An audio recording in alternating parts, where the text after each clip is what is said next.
नमस्कार दोस्तों, कैसे हो आप लोग। आशा करता हूँ आप बहुत अच्छे होंगे, स्वस्थ होंगे, सुरक्षित होंगे और पढ़ाई भी कर रहे होंगे। तो जी हाँ दोस्तों, आज हम लोग शुरू करने वाले हैं बहुत इम्पोर्टेंट टॉपिक। किसी भी एग्ज़ाम के लिए अगर आप उत्तर प्रदेश पीसीएस की तैयारी कर रहे हैं, दिल्ली एसआई की तैयारी कर रहे हैं, या फिर किसी भी वनडे एग्जाम्स की तैयारी कर रहे हैं, तो सबके लिए बहुत ज़्यादा महत्वपूर्ण रहता है ये टॉपिक। और क्वेश्चन आने की संभावना नहीं, क्वेश्चन आते ही हैं इस टॉपिक से। तो हम आज देखेंगे सूचकांक। जी हाँ, इंडेक्स इनको बोला जाता है इंग्लिश में। तो भारत की स्थिति को हम जानेंगे कि कैसी है इन इंडेक्स में पिछले सालों के मुकाबले। और this is me Kumar Pankaj, और हम लोग शुरू करने वाले हैं दोस्तों सूचकांक। तो स्वागत करता हूं आपका हमारे यूट्यूब चैनल क्रैक नाउ पर। और अगर अभी तक आपने हमारे चैनल को सब्सक्राइब नहीं किया तो सब्सक्राइब कर लीजिए। पहली बार वीडियो देख रहे हैं तो बहुत सारी चीज़ें हैं जो हमने स्पेशली यूपी के एग्ज़ाम्स के लिए भी शेयर करी हुई हैं। तो आप उनको देखिए, फ्री में पढ़िए और आगे बढ़िए। हम कोई पढ़ाने का पैसा नहीं लेते, बस आपको क्या करना है, हमारा चैनल सब्सक्राइब करना है। तो चलिए जल्दी से देखते हैं दोस्तों सूचकांक। तो सूचकांक में मैंने इस क्रम से लगाया है, आपको बढ़ते हुए क्रम में है। तो अगर आप ये बढ़ता हुआ क्रम भी याद कर लेंगे तो भी आपको सारे सूचकांक याद हो जाएंगे। मैं बताऊंगा कैसे करना है। और एक बात मैं बता दूं, सूचकांक इसी में से आएगा, तो आप इसको याद कर लीजिए। मैंने क्या क्या दिया हुआ है, सूचकांक का नाम दिया है, कौन संस्थान जारी करता है, शीर्ष कौन है और भारत की स्थिति क्या है। तो सिर्फ ऐसे ही क्वेश्चन पूछता है, आपको दे देगा कि इसमें कौन सी स्थिति है भारत की, इसमें कौन सी रैंकिंग है, या इसको कौन जारी करता है। तो ये दो तरह के क्वेश्चन आते हैं। थोड़ा और डिफिकल्ट बनाना हो तो पूछ लेगा इसमें शीर्ष संस्था कौन सी है या कौन सा देश शीर्ष स्थान प्राप्त करता है। तो चलिए देखते हैं। ग्लोबल मैन्युफैक्चरिंग रिस्क इंडेक्स बोलते हैं इसको, ग्लोबल मैन्युफैक्चरिंग रिस्क इंडेक्स, यानी वैश्विक विनिर्माण जोखिम सूचकांक। तो जोखिम विनिर्माण में, निर्माण में जो हमारे यहाँ जोखिम सूचकांक है, ये जारी करता है कुसमैन और वेकफील्ड नाम का कंपनी या संस्थान है, ये जो जारी करता है, कुसमैन एंड वेकफील्ड। तो इसमें शीर्ष है चीन और भारत की स्थिति है दोस्तों, स्थान है तीसरा। तो ये बहुत ज़्यादा इम्पोर्टेंट है हमारे एग्जाम की दृष्टि से, क्योंकि इसमें तीसरा स्थान भारत को मिला है वर्ल्ड में, विश्व में। ग्लोबल मैन्युफैक्चरिंग रिस्क इंडेक्स 2020, इसमें मिला है हमको भारत को तीसरा स्थान दोस्तों। कौन सा तीसरा, इसको हिंदी में बोलेंगे वैश्विक विनिर्माण जोखिम सूचकांक। तो याद रखिएगा इसमें तीन है, तो आप ऐसे याद रखिएगा 3, 5, 7, 11। तो इसी क्रम में मैंने बनाए हैं। तो 3 नंबर आपको याद रहेगा, किससे संबंधित है, रिस्क इंडेक्स से संबंधित है। भारत की स्थिति 3 है। अगला सूचकांक है दोस्तों वैश्विक जलवायु जोखिम सूचकांक। तो ये दोनों जोखिम है, तो जोखिम जोखिम आप याद रखिएगा 3 और 5, ये जोखिम से संबंधित है। तो वैश्विक जलवायु ये किस में है, ये वैश्विक निर्माण में है, ये वैश्विक जलवायु में है। तो ये वैश्विक जलवायु जोखिम सूचकांक में भारत की स्थिति है 5वां, शीर्ष देश है। और इसको जारी करता है जर्मन वॉच, और शीर्ष इसमें देश है दोस्तों जापान। तो ये याद रखिएगा, वैश्विक मैन्युफैक्चरिंग और वैश्विक जलवायु 3 और 5। इस तरह आप इनको नोट भी करिएगा जैसे मैंने बनाया है, तो आपको याद करने में आसानी होगी। जब आप दिमाग में इसको मेमोराइज करेंगे 3, 5, 7, 11, तो ऐसे जल्दी जल्दी याद होगा और इन्हीं में से आएगा। मैंने सारे इंपॉर्टेंट कवर कर दिए हैं, ठीक है। तो वैश्विक मैन्युफैक्चरिंग रिस्क इंडेक्स में तीसरी रैंक, और वैश्विक जलवायु जोखिम सूचकांक में 5वीं रैंक, ठीक है, भारत की। अगला है 2019 का ग्लोबल टेररिज्म इंडेक्स या वैश्विक आतंकवाद सूचकांक। तो वैश्विक आतंकवाद में है 7वां स्थान भारत का, शीर्ष है अफगानिस्तान। तो ये 2019 का मतलब है दोस्तों, 2019 में भारत की क्या रैंक थी, जारी 2020 में ही हुआ है। तो ये लेटेस्ट है सारे, और क्वेश्चन इसी से आएगा, ठीक है। तो याद रखिएगा, ये मत सोचिएगा कि 2019 का है, जब जो जारी हुआ है उसी के हिसाब से मैंने बनाया है, तो अपडेटेड है, तो आपको कोई टेंशन लेने की जरूरत नहीं है। तो 3, 5, 7 बता दिया। 3 में मैंने क्या बताया आपको, मैंने बताया मैन्युफैक्चरिंग में जोखिम यानी निर्माण में जोखिम, दूसरा मैंने बताया जलवायु में जोखिम, उसके बाद बताया 7वां टेररिज्म यानी आतंकवाद। तो 2 जोखिम और तीसरा आतंकवाद। ये नंबर भी देखिए क्या है, 3, 5, 7 और 11। तो चौथा है क्या है, 11 है। तो बड़ा आसानी से आपको याद हो जाएगा इस हिसाब से। 3, 5, 7, 11। 11वां क्या है? जलवायु परिवर्तन प्रदर्शन सूचकांक। जलवायु परिवर्तन प्रदर्शन सूचकांक। और इसको जारी कौन करता है? जर्मन वॉच या न्यू क्लाइमेट। देखिए जलवायु परिवर्तन से संबंधित है तो climate institute, German new climate institute, और CANE, केन। तो ये ध्यान रखिएगा, देखो अगर क्वेश्चन आएगा जलवायु परिवर्तन प्रदर्शन सूचकांक कौन जारी करता है, तो उसमें क्लाइमेट है, न्यू क्लाइमेट इंस्टीट्यूट। तो आपको समझ में आ जाएगा। तो आपको ऐसे भी करना आना चाहिए। तो ये ध्यान रखिए चीजें। मैंने कोशिश की आपको इजी कर सकूं, उल्टा सीधा नहीं, मैंने क्रम में बनाया है, बढ़ते हुए क्रम में सारे हैं, तो आपको बड़े आसानी से याद हो जाएंगे। तो इन 4 का जब आप कहीं नोट करें तो 3, 5, 7 और 11 इनको एक जगह लिखिएगा। फिर ठीक है, आगे जो होंगे उनको एक जगह लिखिएगा, इस हिसाब से बनाइएगा। ठीक है, तो आपको दिक्कत नहीं होगी। जैसे ये है सूचकांक है अंतरराष्ट्रीय बौद्धिक संपदा सूचकांक, तो ये बिल्कुल अलग है। 3, 5, 7, 11 है, उनको अलग करके याद करिए। फिर 40 को अलग याद करिए। फिर 51 से आगे जो 60 तक है उनको अलग याद करिए। तो इसको बिल्कुल अलग रखिएगा। 40 को आप सूचकांक है अंतरराष्ट्रीय बौद्धिक संपदा सूचकांक, और इसमें भारत की स्थिति है 40वीं, यानी अंतरराष्ट्रीय बौद्धिक संपदा में हमारा कौन सा स्थान है दोस्तों? 40वां स्थान है। और इसको कौन जारी करता है? US chambers of commerce and global innovation centre. तो देखो अंतरराष्ट्रीय बौद्धिक सूच संपदा का मतलब क्या होता है? इनोवेशन, बौद्धिक संपदा। ठीक है, तो इनोवेशन की बात होती है इसमें।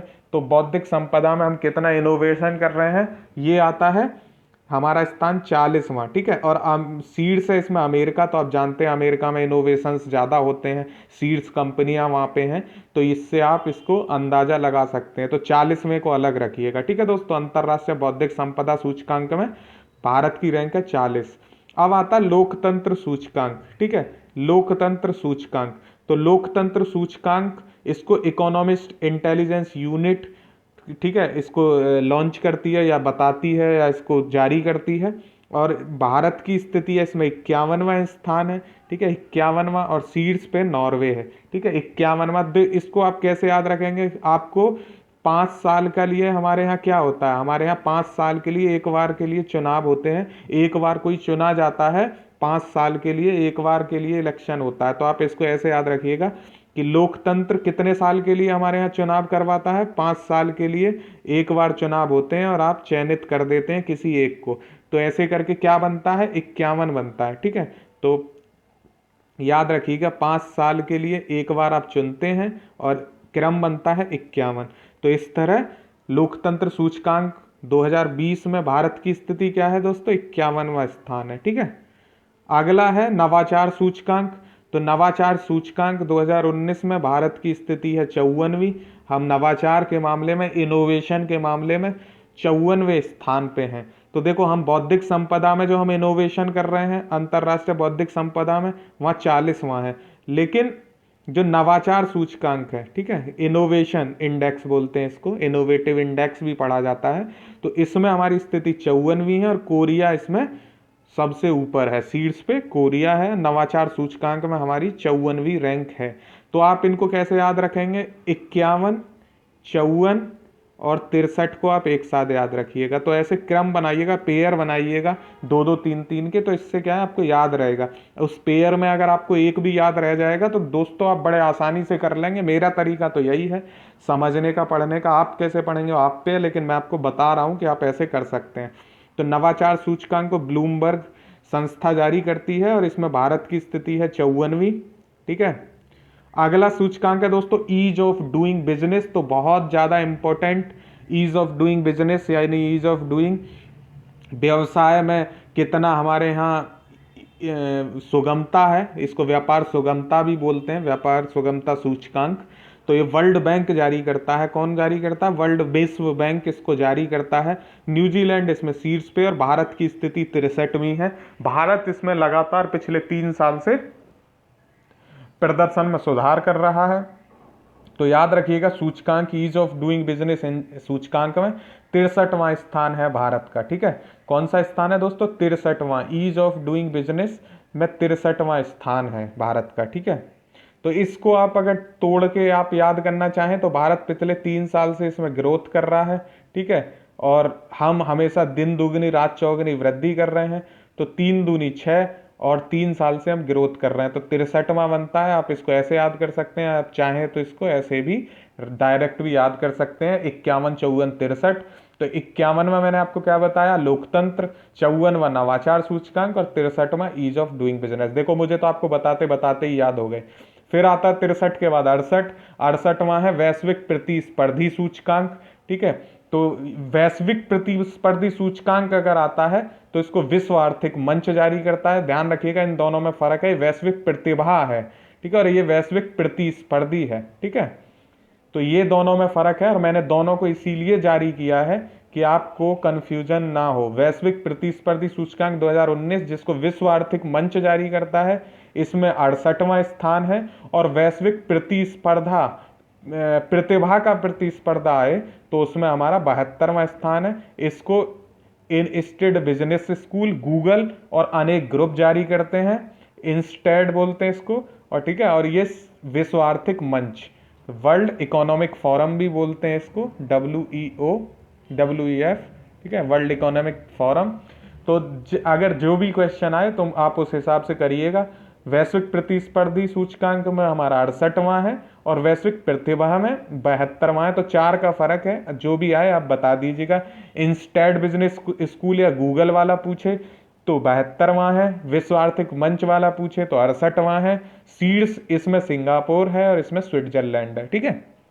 तो ये कंफ्यूज मत होइएगा, आपको वहाँ समझ में आएगा बड़ी आसानी से।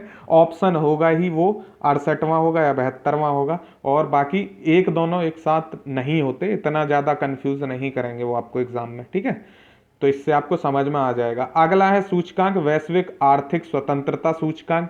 तो आर्थिक स्वतंत्रता सूचकांक में हमारी स्थिति है 79वीं, 79।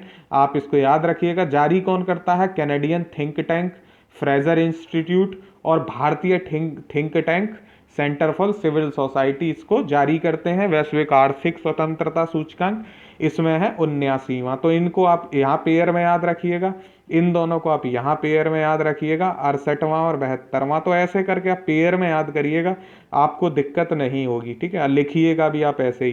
तो 79वां क्या है, वैश्विक आर्थिक स्वतंत्रता सूचकांक, और इसमें भारत की स्थिति है 79 और हांगकांग इसमें सीड्स है। सीड्स ज़्यादा आप परेशान मत होइएगा, आप सीधा सीधा रैंक याद करिएगा, नाम याद करिएगा।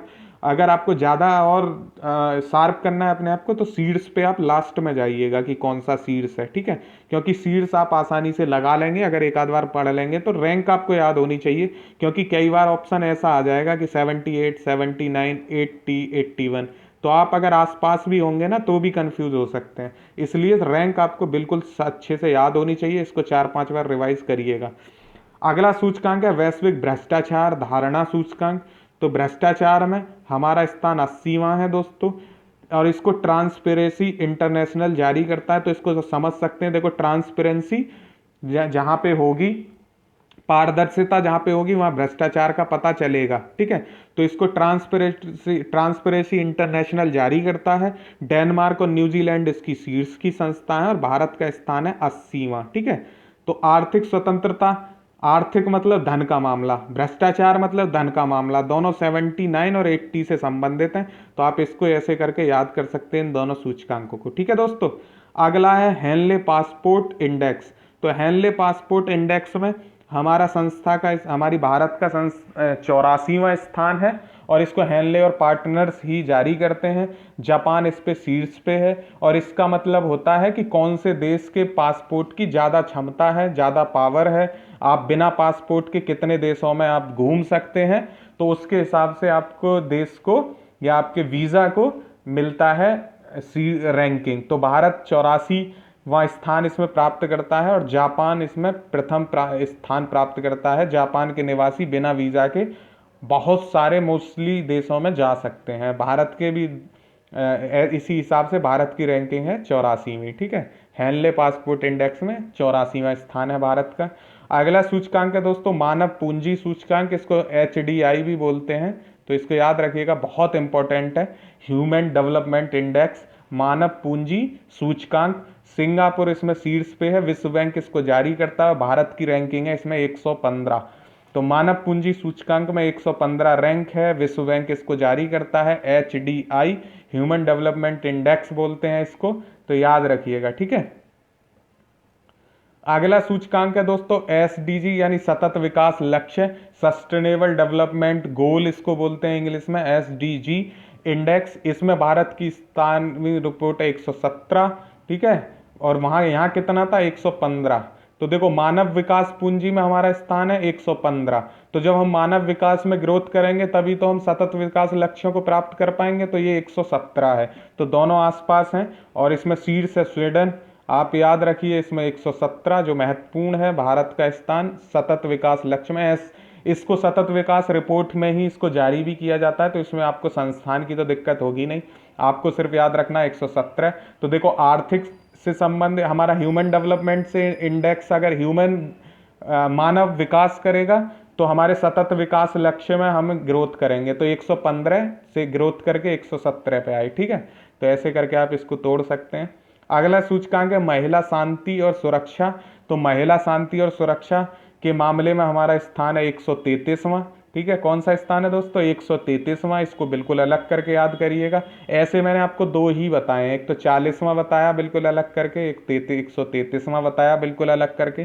तो आप ऐसे करके जब इनको याद करेंगे तो आपको परेशानी नहीं होगी, मुझे ऐसा लगता है। मेरे हिसाब से तो मैं तो बहुत ईजी तरीके से समझ जाता हूँ, फिर इनको जब तोड़ के पढ़ा जाता है तो कन्फ्यूज़न नहीं होता एग्जाम सेंटर में, नहीं तो इतने सारे इंडेक्स में कन्फ्यूज़न होने की संभावना रहती है। तो सूचकांक है महिला शांति और सुरक्षा, इसमें 133वां स्थान है, और इसको जारी भी कौन करता है, सिक्योरिटी CGWPS, ये महिलाओं से ही संबंधित है, और अमेरिका की PRIO संस्था इसको जारी करती है। शीर्ष इसमें नॉर्वे है, ठीक है। अगला है आपका दोस्तों अंतर्राष्ट्रीय शांति। तो इसको कैसे याद करना है मैं बताऊंगा आपको, परेशान मत होइए, बड़ा इजी है। 141, 142, 143।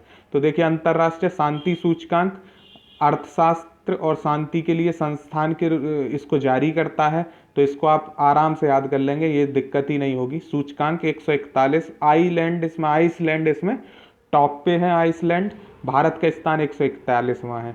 फिर है विश्व प्रेस स्वतंत्रता सूचकांक, इसमें नॉर्वे टॉप पे है और 142वां स्थान है। और फिर है हैप्पीनेस इंडेक्स, इसमें 144वां स्थान है, और इसको संयुक्त राष्ट्र जारी करता है। अब ये देखो याद कैसे करना है आपको, तो जहाँ शांति होगी वहाँ पे स्वतंत्रता होगी प्रेस की। देखो प्रेस की स्वतंत्रता कहाँ पे रोकी जाती है, जहाँ पे शांति ना हो, जहाँ पे स्थितियाँ बहुत भयावह हों, तो सरकार डरेगी कि शांति नहीं है देश में, स्वतंत्र सब लोगों के सामने हमारी पोल खुल जाएगी, हमारी बातें सामने आएंगी, तो वहाँ क्या है प्रेस को दबाया जाता है ताकि बातें उभर के सामने ना आए। लेकिन जहाँ शांति होगी वहाँ प्रेस की स्वतंत्रता होगी, और जहाँ सब कुछ स्वतंत्र होगा, शांति होगी, प्रेस की स्वतंत्रता होगी, वहाँ पे प्रसन्नता भी मौजूद होगी, सब खुशहाल होंगे। तो इस तरह आप याद रखिए कि जहाँ शांति है वहाँ 141, जहाँ शांति है वहाँ स्वतंत्रता है प्रेस की, तो वो 142, और जहाँ ये सब है कि शांति है, स्वतंत्रता है प्रेस की, तो वहाँ हैप्पीनेस यानी खुशहाली होगी, तो वो है 144। शीर्ष इसमें फिनलैंड है, संयुक्त राज्य इसको जारी करता है। और विश्व प्रेस स्वतंत्रता को रिपोर्टर्स विदाउट बॉर्डर्स, तो इसका मतलब होता है ऐसे रिपोर्टर जिन पे कोई बॉर्डर नहीं है, सीमा नहीं है, आरोपित सीमा नहीं है, और कहीं भी कुछ भी छाप सकते हैं, तो रिपोर्टर्स विदाउट बॉर्डर इसको जारी करता है विश्व प्रेस स्वतंत्रता। तो रिपोर्टर्स से ही आप इसको पकड़ लेंगे। 142वां इसका शीर्ष है, और ये शांति के लिए संस्थान, तो शांति सूचकांक 141, ठीक है दोस्तों। तो आप इनको अच्छे से याद कर लीजिए। अगर समझ में नहीं आया कैसे ट्रिक बताइए, उसको फिर से आप वीडियो को रिवाइज कर लिए। अगर वीडियो पसंद आया तो चैनल को जरूर सब्सक्राइब कीजिए, ठीक है, और दोस्तों के साथ शेयर करना मत भूलिए।